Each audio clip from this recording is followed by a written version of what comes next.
हाय। इस वीडियो में हम unit 2 changing nature of state and its impact on public policy इस चैप्टर को पढ़ेंगे, जिसके अंदर हम relationship between the nature of state and public policy, nature of the state and public policy के बीच में क्या रिलेशन है इसको समझेंगे। फिर पब्लिक पॉलिसी, कैपिटलिस्ट स्टेट के अंदर पब्लिक पॉलिसी किस तरह से इम्प्लीमेंट किया जाता है, क्या रोल होता है वो देखेंगे। देन डेवलपिंग स्टेट के अंदर public policy and totalitarian state का मतलब ये होता है जिस कंट्री के अंदर सिर्फ एक पॉलिटिकल पार्टी हो। Okay, single single political single political party, उसको क्या बोलेंगे? टोटलिटेरियन स्टेट बोलेंगे। कैपिटल स्टेट क्या होता है? कैपिटल स्टेट वो स्टेट होता है जो मेनली कंसर्न करता है फाइनेंशियल के ऊपर। ओके, मतलब स्टेट के पास स्टेट किस तरह से more and more profit earn कर सकता है। एंड डेवलपिंग स्टेट जैसे कि इंडिया हो गया, इसमें सभी आ गए। एंड एक होता है सोशलिस्ट स्टेट जो हर समाज के लोगों के बारे में सोचता है, जिसमें प्रॉफिट से ज़्यादा इक्वेलिटी के ऊपर ज़्यादा फोकस दिया जाता है, वो हो गया सोशलिस्ट। एंड कैपिटलिस्ट स्टेट वो हो गया है जो मेनली प्रॉफिट के तरफ ज़्यादा ध्यान देता है। जो कंट्री मेनली फोकस करता है किसके ऊपर? प्रॉफिट के ऊपर। तो इन सभी टाइप के स्टेट में किस तरह से पब्लिक पॉलिसी यूज़ की जाती है उसको हम इस चैप्टर में पढ़ेंगे। तो चैप्टर नंबर 2 है, unit 2, that is changing nature of state का किस तरह से नेचर चेंज हो रहा है एंड उसका किस तरह से इम्पैक्ट पड़ रहा है किसके ऊपर? पब्लिक पॉलिसी के ऊपर। ये हम इस चैप्टर में पढ़ेंगे। चलिए शुरू करते with the introduction. The nature of state has been given almost importance by social scientist. तो सोशल साइंटिस्ट ने बहुत ज़्यादा इम्पोर्टेंस दिया है नेचर ऑफ द स्टेट के ऊपर, मतलब स्टेट के नेचर के ऊपर। The power and function of the state have been adequately analyse. तो जो स्टेट का जो पावर है उसको सफिशिएंटली एनालाइज किया गया है, उसके पावर और उसके फंक्शन को। The state has describe by different name. तो उसके बाद उसके पावर और फंक्शन को एनालाइज करने के बाद इसको अलग अलग नाम से डिस्क्राइब किया गया, अलग अलग नाम से बोला गया है स्टेट को। जैसे कि नेसेसरी इविल, बेनिफैक्ट्री, कोयर्सिव पावर, लेजिटिमेसिंग अथॉरिटी। तो इस तरह से इनको बोला गया। नेसेसरी इविल, इविल के लिए जरूरी। देन बेनिफैक्टर, जो बेनिफैक्टर मतलब जो बेनिफिशियरी हो, जो बेनिफिट दो, बेनिफिट देने वाला। Okay, and coercive power as well as और द लेजिटिमेसी अथॉरिटी, मतलब कानूनन अधिकारी। इस तरह से अलग अलग नाम से जाना गया after studying the power and function of the state. तो state has been changing complexion as per the changing contest. जैसे जैसे कंटेस्ट चेंज हो रहा है स्टेट का, उस तरह से the change has been, okay, state has been changing complexion as per the changing context. तो जिस तरह से इसका नेचर चेंज हो रहा है उस हिसाब से इसको अलग अलग नाम से ही बोला जा रहा है, और इसका कॉम्प्लेक्शन मतलब इसमें डिफ़िकल्टी भी आ रही है फॉर दी गवर्नेंस। ओके, तो रोल भी इसका चेंज हो रहा है as per the changing contest. देखिए, from police state to welfare state. Police state क्या होता है? जहाँ पे मतलब जो फ्रीडम है लोगों की उसके ऊपर रेस्ट्रिक्शन लगाते हैं, जैसे फ्रीडम ऑफ मूवमेंट हो गया, फ्रीडम ऑफ एक्सप्रेशन हो गया। इस तरह से लोगों के बेसिक फ्रीडम के ऊपर रेस्ट्रिक्शन लगाया जाता है, उसको पुलिस स्टेट बोलते हैं। वेलफेयर स्टेट कौन सा होता है? जहाँ पे लोगों के वेलफेयर के बारे में, उनके बेसिक नीड्स से लेके फंडामेंटल राइट्स के बारे में सोचा जाता है, उनके लीगल राइट्स के बारे में सोचा जाता है। तो हो गया वेलफेयर स्टेट। तो from police state to welfare state its trajectory has seen many shades. तो उसके जो अलग अलग रूप देखे गए, the state can be liberal, socialist, capitalist, developing और टोटलिटेरियन। तो जो स्टेट है वो लिबरल भी हो सकता है। लिबरल का मतलब जहाँ पे मैक्सिमम चीज़ों को क्या किया जाता है, प्राइवेट किया जाता है। प्राइवेट किया जाता है इसका मतलब ये हो गया कि मैक्सिमम जो भी चीज़ें हैं वो छूट दी जाती है, ओके, टू दी प्राइवेट, वो लिबरल बन जाता है।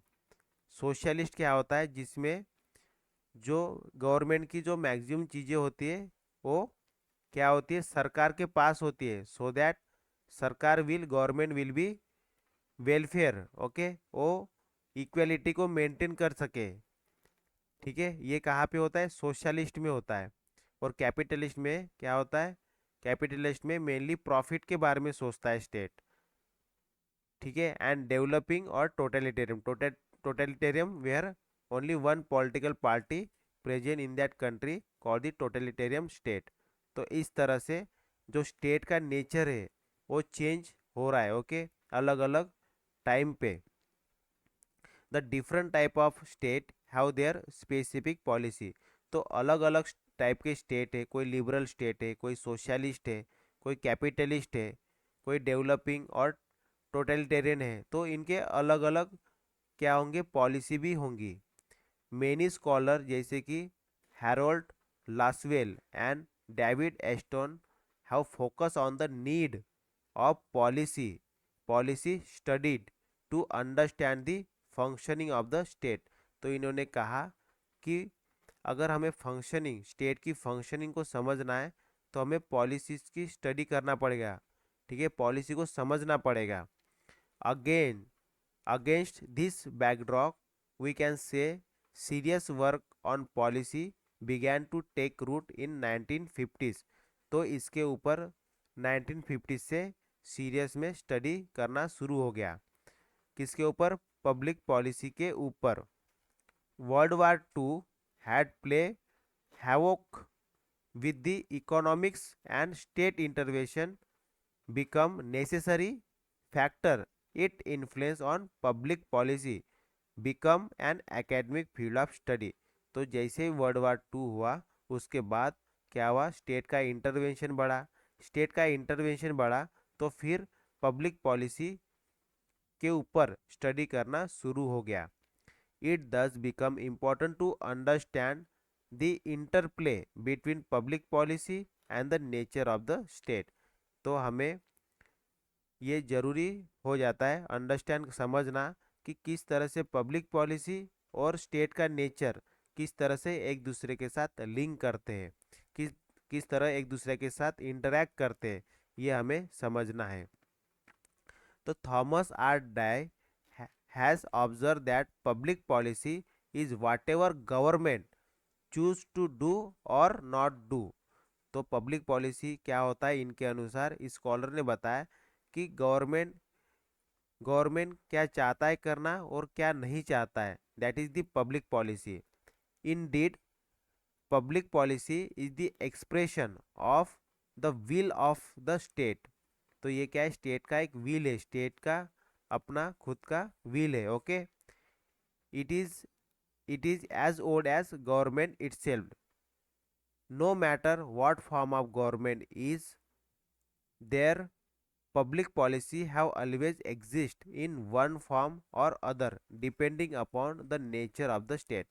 तो स्टेट किसी भी टाइप का हो वहाँ पे पब्लिक पॉलिसी होती है।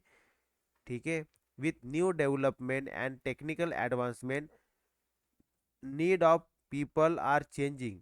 तो जैसे जैसे डेवलपमेंट हो रहा है, टेक्नोलॉजी में एडवांसमेंट आ रहा है, टेक्नोलॉजी चेंज हो रही है, अपग्रेड हो रही है, उसी तरह से क्या हो रहा है, लोगों की ज़रूरतें भी चेंज हो रही है।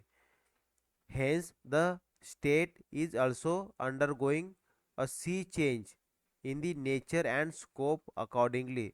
तो इसीलिए जैसे लोगों की ज़रूरतें चेंज हो रही है उसी तरह स्टेट भी चेंज हो रहा है, उसका नेचर चेंज हो रहा है और उसका स्कोप भी चेंज हो रहा है accordingly. Dynamic character of state leave an imprint on public policy framework as well. तो जो डायनामिक कैरेक्टर है स्टेट का वो क्या हो रहा है, एक पब्लिक पॉलिसी के ऊपर काफ़ी असर कर रहा है, ठीक है, public policy frame as well, ठीक है। तो वो स्टेट जो है पब्लिक पॉलिसी बना रहा है। As well initially as we all know the state was a police state limited to protection of the people and tax collection. Limited to protection of people and tax collection, it gradually turned into welfare state, widening its area to people upliftment and public welfare strategies.